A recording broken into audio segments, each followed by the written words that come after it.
It's now been 6 weeks since you were tapped to be sole president and CEO of Goldman Sachs. Congratulations, by the way. Thank you very much. For shareholders and for you, I'm sure, this move provides clarity and enables you and the firm to look ahead. So I wonder, what does it free you up to do? What are your priorities right now? Well, my priorities continue to be to help Lloyd run the firm, as president and chief operating officer of the firm. We had a very, very good first quarter. We felt good about the first quarter.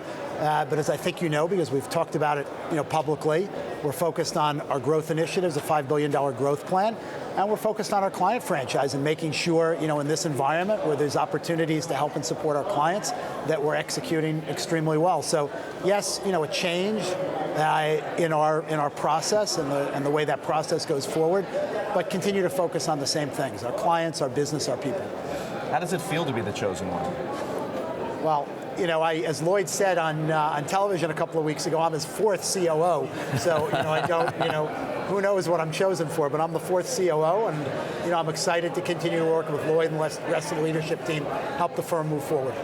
To the degree that you can, or let me ask it differently, how much latitude do you have to set your own priorities? And how much of it is a discussion, an agreement, if you will, between Lloyd and perhaps even members of the board? Well, we have a very, very collaborative culture, and our leadership team, the management committee of the firm, works together to drive our initiatives. And Lloyd and I work extremely closely together. And when Harvey and I were working together, Harvey and I worked very closely, with Lloyd to make sure we were driving the firm forward. Now, over the years, Goldman Sachs and other Wall Street firms have had to beef up their compliance departments in response to increased regulation. We're in a different environment now that is emphasizing deregulation. What is the thinking on the opportunities that might exist to organize or structure the organization better, to be more nimble, more profitable as a response? Well, one of the things that we've always thought has been a great asset of the firm is extremely nimble, extremely flexible, and we try to focus on maintaining an entrepreneurial culture that we've had for a long, long time. I think it helps us serve our clients well, and it helps us run our organization. The regulatory pendulum might be swinging a little bit, but the momentum that's been created over the course of the last 10 years to have a bunch of processes, there's not a significant shift in that. And look, over time we monitor what we need to do from a regulatory perspective, and if it does change, we'll adjust accordingly. There's a slightly playful, slightly pejorative term for this structure inside Goldman Sachs, right? The Federation? I wouldn't say that it's pejorative or even playful. The firm, it just is what it is? No, the firm has created a culture over a long period of time to really make sure the areas of the firm that support, our focused activity, our operating businesses, and their focus on clients are extremely well supported. And, the quality of our people across all our Federation businesses is really, really important to the overall success of Goldman Sachs. So it's a very, very important part of our organization. Is there too much bureaucracy? In other words, I'll just invoke someone else's name. Jamie Dimon said in his annual letter to shareholders that he's at war with bureaucracy. Are you at war with bureaucracy? Look, I think all big organizations always have to strike a balance between process and trying to be nimble, flexible, and entrepreneurial. I saw, what Jamie wrote in his letter, and it's something that we talk about all the time in our organization. But I think that we run a good organization in terms of being nimble and flexible, but there's always room to do better, and that's one of the things we spend time focusing on from a management perspective, is making sure we're serving our clients well, but being extremely efficient, but also having great processes, great risk management. That's something that served the firm extremely well over a long period of time. Your organization will be celebrating its 150th anniversary in 2019 next year. Yes. Is it reasonable to assume that Lloyd Blankfein will stay on as CEO through this important milestone? You'd have to ask Lloyd and the board. But we're very excited. And there aren't a lot of companies that are around for 150 years, under the same banner, the same mantle. And look, we're very excited about the next 150 years for Goldman Sachs, but it'll be a nice time to kind of commemorate the history of the firm that's helped us get to the position that we're in today. David, could you please do everyone in financial markets a favor and explain the difference between good volatility and bad volatility? I don't think that I can explain the difference between good volatility and bad volatility, but what I would say, okay, is that the first quarter was an environment where, for a variety of reasons, our clients were more active in shifting around portfolios and changing some of the assets they were holding or the positions that they had. And in that kind of environment, given the strength of our FICC franchise, you actually saw it perform very, very well. And you look at our returns in the first quarter, they're reflective of the fact that when clients are more active, we're going to benefit in that business. Does that reflect more conviction on the client's part? I mean, you spent a lot of time traveling around the world, meeting face-to-face with the big clients. What are they telling you in terms of their conviction? Well, I think that you talk to different clients, you get different conviction about different things. It can be because of conviction, but it can also be a shifting landscape. And look, I think there's no question in the first quarter there was more of a sense that rates were really moving, or we were heading into an environment, particularly here in the US, where rates were moving, and that was getting people focused on shifting the way they were positioned. In terms of getting around and talking to people, generally speaking, people are relatively upbeat when you're talking to CEOs. Right now, CEO confidence is relatively high, but people are also cautious. Any way you look at it, we're somewhere late, in this growth cycle. Yeah. Could run for a while, but at the same point, people, I think, are cognizant of the fact that asset prices have been going up. There's a shift in monetary policy going on around the world, and that could lead, to some changes or some shifts that people want to be cautious about. David, broadly speaking, is Goldman advising that now is a time to take more risk, hedge, or cut your exposures?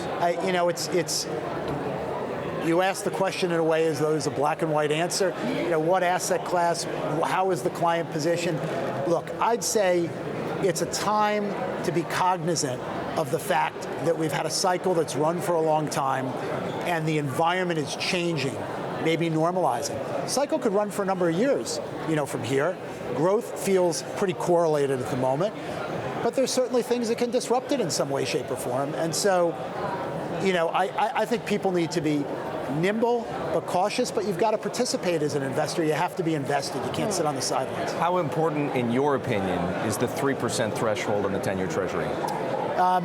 It's just another threshold, another benchmark. I think the issue is not just simply, in the short term, the 3% threshold. The issue is what is the trajectory of rising rates, and have the markets priced appropriately that trajectory? And look, at the moment, the sentiment is that this process of rate change is going to be relatively gradual and relatively transparent. If you go back and look at other tightening cycles, it generally doesn't play out that way. At some point in time, the sentiment shifts, and the change in markets reprice more abruptly than people expect. Some people say times are good. It feels a little bit toppy, perhaps. Do you see any evidence of undisciplined behavior in the markets as people reach for yields? There's a lot of talk about the return of covenant-light loans, for instance, as a potential red flag. Is that a red flag to you? Look, I think we're down the road in the cycle, and so there's certainly places where I think people are further along the greed spectrum than the fear spectrum. In an environment where money has been so inexpensive for such a long period of time, there's no question that people have been reaching for yields until recently, and if they've got duration on, they might be more vulnerable. I think people have been reaching for growth, and you look at a bunch of these growthy companies, and the value that people will pay for forward growth has been very, very high, and at some point that may correct or rebalance a little bit. But it's hard to say how quickly that will occur. David, what signs do you look for to determine whether, in your view, there's too much greed? Look, our job is, as we think about the advice we give our clients, is to try to provide people with information, transparency, things that can help them make the right kind of decisions. We're not great forecasters, but we're good at, looking at the environment and saying, okay, what makes sense, what doesn't? Do you want to be exposed here? Do you want to hedge? And so our job when we're serving our clients is to try to help them, think through these issues where the answers aren't clear, they're not black and white, and they're also not the same for every client. And so, our job is to figure out how to take the resources of the firm, our market access, where we sit, everything that we see, and help clients make good decisions. Let's talk about the landscape overall for Wall Street banks. Deutsche Bank's announcement that it's going to be retreating from the U.S. markets. How does this fundamentally alter the competitive landscape for you? Well, a lot of people have talked about retreating from a bunch of these businesses, and if you're a significant market share player, you don't mind seeing people retreat. But we'll wait and see if anybody actually does retreat. So you're not sure it's going to happen? I'm watching. I'm not inside Deutsche Bank. I watch their statement. I think that that's an institution that's in a position where it's going to need to change or evolve, but we'll watch and see. Certainly if a big institution steps away from some of the institutional businesses in the United States, we are one of a handful of institutions that should have an opportunity to benefit and take share in that environment. But I won't predict that. We'll watch and see and serve our clients, well. And if we do, we should benefit from that if it happens. At the same time, there remains a very strong bid for talent. Yes. Is it getting too expensive to hire good people? Well, look, I think having world-class talent, having a really diverse workforce, incredibly important for an organization like Goldman Sachs. And I'd say the war for talent in this world is more intense.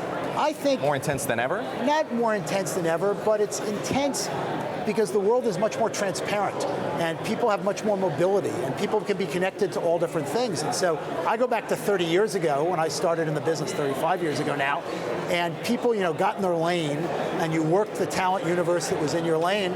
The world is much more open and people can move around and do different things. I think there's a greater interest or propensity that young people have today to try different things and gain different experiences. And so to be a successful organization, you've really got to treat your employees well. You've got to give them great opportunities, and we work very hard at that. David, I want to ask you about the Hovnanian Cds controversy, in part because it's a situation that you appreciate well, given your background in leveraged finance and understanding of the credit markets.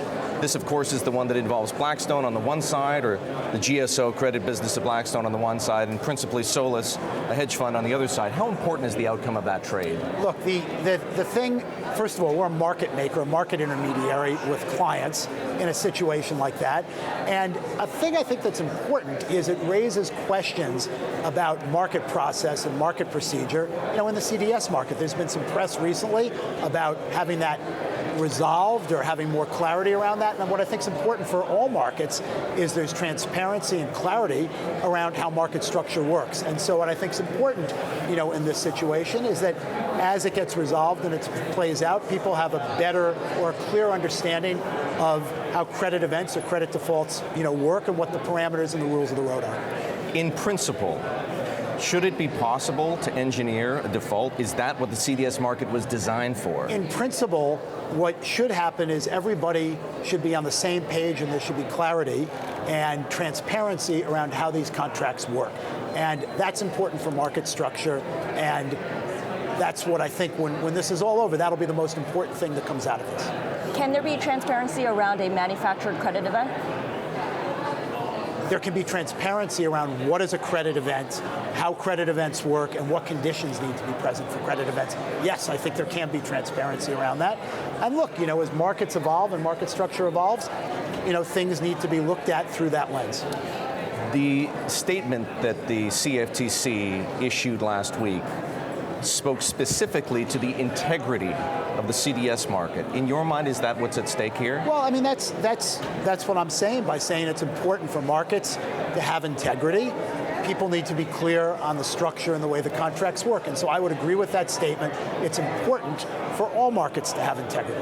Does Goldman still have exposure in that trade? We don't talk about our positions with our clients, so I'm not going to comment on that, but I appreciate your asking. Well, and here's a client question, and you can decline to answer it if you choose. We've reported, as you know, that there was some tension between Goldman and one of its largest clients, Blackstone in this case, over how Blackstone refinanced Hovnanian and how it engineered the default and the degree to which it might benefit if, in fact, this were ruled a credit event and there were a CDS auction held. Have you been able to resolve that tension? Blackstone and Goldman Sachs are two organizations that are extremely close to each other. We work across numerous businesses. We have deep relationships at the top of the firm all the way down the organization. They're a super organization, a super important client, and they have been, they always will be. We're two organizations that do a lot together and will continue to do a lot together. David, final question for you. We noticed, as far as we can tell, that you're not on Twitter. You don't have a little check mark next to your name, if you are. You're going to need to fix that. So what's going to be your handle? Because we checked and @DSol was taken. DJ DSol is taken by somebody else. I am leaving, and I've said this before on television, I'm leaving the tweeting to Lloyd Blankfein, our CEO. For now. That will continue. But let's describe Lloyd's voice on Twitter as wry and mischievous. What will yours be? I'm not a forecaster, so I'll manage that, if and when it comes to a point that it's important for me to do that.